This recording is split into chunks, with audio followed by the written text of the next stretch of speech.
പാനൂരിലെ സ്ഫോടനവുമായി ബന്ധപ്പെട്ടുകൊണ്ട് പ്രധാനപ്പെട്ട നേതാക്കൾ ഈ മരിച്ചിട്ടുള്ള ഷെറിലിൻ്റെ വീട്ടിൽ സന്ദർശനം നടത്തിയിരിക്കുകയാണ്. അല്ല, ഞങ്ങൾക്ക് ആ കഴിഞ്ഞ ദിവസം തന്നെ വിവരം കിട്ടിയായിരുന്നു. അവരിൽ പലരും ആശുപത്രിയിലേക്ക് പോയിരുന്നു, അതിൻ്റെ കാര്യങ്ങൾ നോക്കുക. അങ്ങനെ ഇപ്പോൾ അവർക്ക് തിരിഞ്ഞു നോക്കാതിരിക്കാൻ പറ്റൂലല്ലോ. അവരുമായിട്ട് ബന്ധമുള്ള ആളുകൾ തന്നെയല്ലേ. ഞങ്ങൾ പറയുന്നത് അവർക്കുൾപ്പെടെ എന്താണ് അതിൻ്റെ ആവശ്യം എന്നുള്ളതാണ്. ഇപ്പോൾ നാടിന് എന്തെങ്കിലും ഗുണപരമായ ഒരു കാര്യത്തിൽ ഇനി വേണ്ട എവിടെയെങ്കിലും അറിയാതെയെങ്കിലും പൊട്ടിപ്പുറപ്പെട്ടൊരു സംഘർഷത്തിൻ്റെ പേരിലോ അങ്ങനെ ഒന്നും അല്ലല്ലോ. ബോംബ് ഉണ്ടാക്കുക എന്ന് പറഞ്ഞാൽ അതിന് ഡിസ്ട്രക്റ്റീവായിട്ടുള്ള ഒരു യൂസ് അല്ലാതെ മറ്റൊന്നുമില്ല. ഒരു പോസിറ്റീവ് ഇതും ഇല്ലാത്തൊരു കാര്യത്തിന് വേണ്ടി ഈ ചെറുപ്പക്കാരെ നിയോഗിക്കുക, അവരുടെ കുടുംബം അനാഥാവുക, അവരുടെ ജീവൻ പോവുക, എന്നിട്ട് അതിനെ പാർട്ടിക്ക് ബന്ധമില്ല എന്ന് പറഞ്ഞിട്ട് പരസ്യമായിട്ട് തള്ളിക്കളയുമ്പോഴും മറുഭാഗത്തൊരു തലോടുന്ന നിലപാടാണ് പാർട്ടി സ്വീകരിക്കുന്നത്. ഇതൊക്കെ അങ്ങനെ തലോടാതെ നിലനിർത്തി കൊണ്ടുപോകാൻ ആർക്കെങ്കിലും പറ്റുമോ? ഇങ്ങനെ ആരെങ്കിലും ഓൺ ചെയ്യാതെ നാട്ടിൽ വെറുതെ പെട്ടിക്കട പോലെ തുടങ്ങാൻ പറ്റിയതാണോ ബോംബ് നിർമ്മാണം? അതൊരു കുടിൽ വ്യവസായം പോലെ ആരെങ്കിലും കൊണ്ട് നടക്കുന്നതിന് അത്രയും സ്ട്രോങ് ആയിട്ടുള്ള ഓണർഷിപ്പ് അതിനുള്ളത് കൊണ്ടാണ്.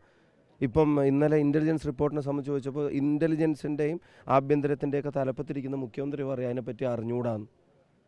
ഇങ്ങനെ ബോംബ് നിർമ്മാണം നടക്കുന്നു എന്ന് ഇൻ്റലിജൻസ് റിപ്പോർട്ടുള്ളപ്പോൾ അത് പരിശോധിച്ചിട്ട് അത് ഒഴിവാക്കി അപകടങ്ങളില്ലാതെ നാടിനെയും സമൂഹത്തെ രക്ഷിക്കാൻ ഉത്തരവാദിത്തപ്പെട്ട ആളുകൾ അതിനെ വളരെ കാഷ്വലായിട്ട് എടുക്കുക, അതിനെ ഓൺ ചെയ്യുന്നതുകൊണ്ടാണ് ഇത് നടക്കുന്നത്.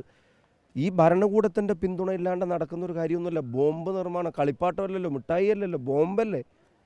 ഇതുമായി ബന്ധപ്പെട്ടുകൊണ്ട് CPM-ൻ്റെ നേതാക്കന്മാർ ഇപ്പോൾ പറയുന്നതേ ഒരു മരിച്ച ഏതെങ്കിലും ഒരാളുടെ ബന്ധുക്കൾ അല്ലെങ്കിൽ അത്തരത്തിലുള്ള ഏതെങ്കിലും ഈ മരിച്ച ആളുടെ മാതാക്കളുമായിട്ടുള്ള സൗഹൃദം പുലർത്തുന്നവർ അങ്ങനെയൊക്കെയുള്ള ഒരു ബന്ധത്തിൻ്റെ പേരിൽ മാത്രം പോയിട്ടുണ്ടാവാം, അല്ലാത്ത ഒരു സന്ദർശനവും അവിടെ നടന്നിട്ടില്ല. പാർട്ടി അങ്ങനെ ഒരു തരത്തിലുള്ള ഇതും ഇല്ല എന്നുള്ളതാണ് പാർട്ടി പറയുന്നത്. ഇച്ചിരി കൂടെ ആത്മാർത്ഥമായിട്ടുള്ളൊരു സമീപനം അവർ ഇക്കാര്യത്തിൽ കാണിക്കണം. ഞാൻ പറഞ്ഞ എല്ലാം ഞങ്ങൾ ചെയ്തു എന്ന് പറയാനൊക്കെ ഇപ്പോൾ അവർക്ക് മടിയുണ്ടാവും. പക്ഷേ ഇത് ആവർത്തിക്കപ്പെടാതിരിക്കണമെങ്കിൽ ഇതിനെ ഓൺ ചെയ്യുന്ന പരിപാടി നിർത്തണം. അവിടെ ഇത് പാർട്ടി ബന്ധം, അവരുടെ പാർട്ടി ബന്ധം ആർക്കാ അറിയാത്ത? ഇനി ഒരു പാർട്ടി ബന്ധമില്ലെങ്കിൽ പിന്നെ അവർക്ക് എന്തിനാ പിന്നെ ഈ കാര്യത്തിൽ തെരഞ്ഞെടുപ്പ് വരുമ്പോൾ ഈ ബോംബ് എന്തുകൊണ്ട് വിഷുവിന് പൊട്ടിക്കാനാണോ? ഞാൻ സാധാരണ CPM പ്രവർത്തകരോടാണ് പറയുന്നത്, നിങ്ങളിതിനെ ചോദ്യം ചെയ്യണം.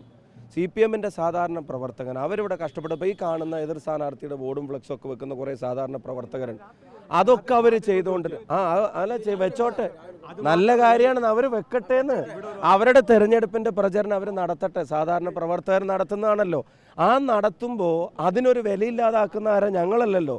അതിനൊരു വിലയില്ലാതാക്കുന്നത് ഇതേ സമയം തന്നെ ബോംബ് ഉണ്ടാക്കാനുള്ള നിർദ്ദേശം കൊടുക്കുന്നവരാണ്.